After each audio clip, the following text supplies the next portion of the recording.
Assalamu alaykum, hürmetli televizor köygüçiler. Erkin Asya Radyosu Tor Televiziyasının haftalik xabarlar programmasıga hoş geldinglar. Men Gülchehra.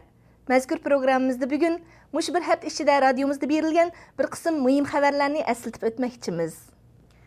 Sharq Turkiston davosining Turkiyadagi bayroqdori marhum Aysa Yusuf Oliftekinning o'g'li, Aysa Yusuf Oliftekin mahbining mas'uli Arslan Oliftekin 2011 yılı 19 iyun 70 yaşında İstanbul'da alemden öttü. Merhum Arslan Oliftekin 1941 yılı 18 Mart Xitayning Chongqing şehrinde tug'ilgan. 1949 yılı ata-onasi bilan birlikte Kashmirga qechib chiqqan hamda 1952 yılı Türkiye'ye kelib yerleşken idi. 1995 yıldan 2000 yılgacha bo'lgan aralıqda Türkiye'de Sharq Turkiston davasını tonuşturuş faaliyetlari bilan shug'ullangan hamda hayotining oxirigacha Aysa Yusuf Oliftekin vakfining raislik vazifasini o'tagan edi. Marhumning janoza namozi 21 iyun İstanbuldagi Fatih jamasida o'qildi. Dünya Uyg'ur Qurultayining vakili Yana Brandit xonim 16 iyun Birleşken Devletler Teşkilatı Kişilik Hukuk Kengeshining 17 navbatlik yig'inida Uyg'ur masalasini tekrar o'tirg'a qo'ydi. Yana xonimning bildirishicha, u 6 ayning 16 kuni qilgan so'zida 5 iyul Urumchi voqeasida tutqun qilinganlar, o'ldirilganlar va izdiraksiz yo'qolib ketganlar masalasi hamda Xitoyda izchil davom qilayotgan o'lim jazolari masalalarini o'tirg'a qo'ygan. Yana xonim bu yig'inning 6 ayning 6 kundagi qismida Vakalatsiz Millatlar Tashkiloti nomidan so'zga chiqib, Qozog'iston tarafidan Xitoyga qaytirib berilgan Arshidin Isroil masalasini o'tirg'a qo'ygan edi. Uyg'ur fan ma'arifi va Uyg'urlarning kelgusi temasidagi 3-qitimliq ilmiy muhokama yig'ini 6 ayning 19 kuni İstanbulda oxirlashdi. Yig'inda har qaysi temalar bo'yicha 16 parcha ilmiy maqola o'qib o'tildi. Bu navbatlik muhokama yig'inda yana atom texnikasi, olam texnikasi va klon texnikasi qatorliq temalardami ilmiy maqolalar o'qildi. Bu yig'inga qatnashgan doktor Erkin Sidiq apandi yig'inning natijalik bo'lganligini ko'rsatdi.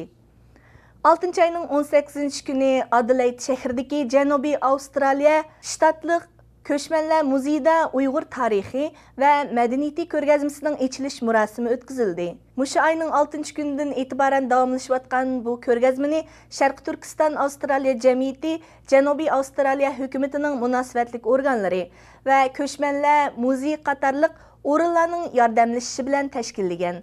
Oldi bilan so'zga taklif qilingan Janubiy Avstraliya Ko'chmanlar muzeyining direktori Kristin Finimo xonim so'zida uzun tarixga ega Uyg'ur xalqining dunyo madaniyat g'azinasiga qo'shgan madaniyat namunalarining muzeyimizda qo'yilishi bizni hayajonga soladi dedi.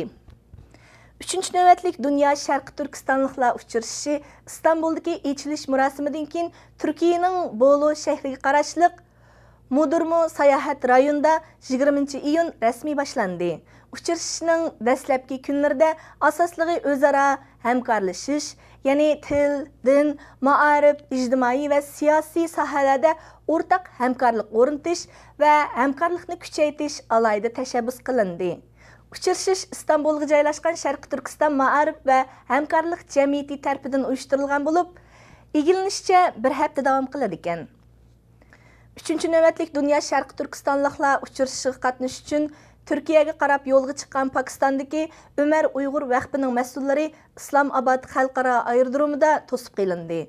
Ma'lum bo'lishicha, 17 iyun Pokiston doiralari vakfi mas'ullaridan Umarxon va Akbarxonlarni aeroplanga chiqish oldida to'sib olgan. Pokiston saqchi doiralari Pokistondagi Xitoy elchixonasining talabiga binoan ularni to'sib qolganligini bildirgan. Egalishimiz qaraganda Umarxon va Akbarxonlar navbatda Pokiston sud mahkamasiga arz qilish ustida izlanmoqda ekan. Amerika Kengash palata a'zolari Jang Chunshan bilan ko'rishganda Uyg'ur masalasini so'zlashgan. Ma'lum bo'lishicha, Jang Chunshan 9 iyun Amerika qilgan 5 kunlik ziyorati jarayonida Kengash palata a'zolaridan Ben Cardin qatorliq bilan ko'rishish ilib borgan. Ben Cardinning bayonotchisi ko'rishishning tez o'tganligini bildirgan. Bu palata a'zolarining yordamchilari radiomizga ma'lumot berib, Kengash palata a'zolarining Jang Chunshan bilan ko'rishganda Uyg'urlarning ahvolini o'tirg'a qo'yganligini bildirgan. Lekin ular Kengash palata a'zolarining Jang Chunshan bilan qandaq konkret masalalarni so'zlashganligini oshkorlamadi. 2011 yılı 20 iyun Uyghur, Moğol ve Xitay aktivleri Gollandiyadagi SP partiyasının Golduq rəhbəri və Uyğurlarga yardım beriş qrupusының qurğuchisi Xarifan Bommel əpəndi bilan görüşdü. Uçurshish Gollandiyaning Den Haag shahriga joylashgan parlament binosida o'tkazildi. Gollandiya Uyghur Birligi tashkiloti rahbarlaridan Baxtiyor Nasir va G'ayratjon Rozi əpəndilərinin tashkillashi bilan o'rinlashtirilgan bu uchrashishda Ərshidan İsrail və Gollandiyadagi panohlangan Uyg'urlar masalasi o'tirib qo'yilgandan boshqa yaqinda oshkorlangan 5 iyul Urumchi voqeasiga oid film ko'rsatildi. Parlament a'zosi Xarifan Bommel әпәndi filmni ko'rgandan keyingi hissiyotini ifodalab, bu xalqaro kishilik huquq ahdnomasiga xilof bir harakat bo'pti degan. Hürmetli televizor ko'ruvchilar, bu qitimliq haftalik muhim xabarlar sayfimiz mishada oxirlashdi. Kelar qitim ko'rishguncha omon bo'lgaysizlar. Xayr xo'sh.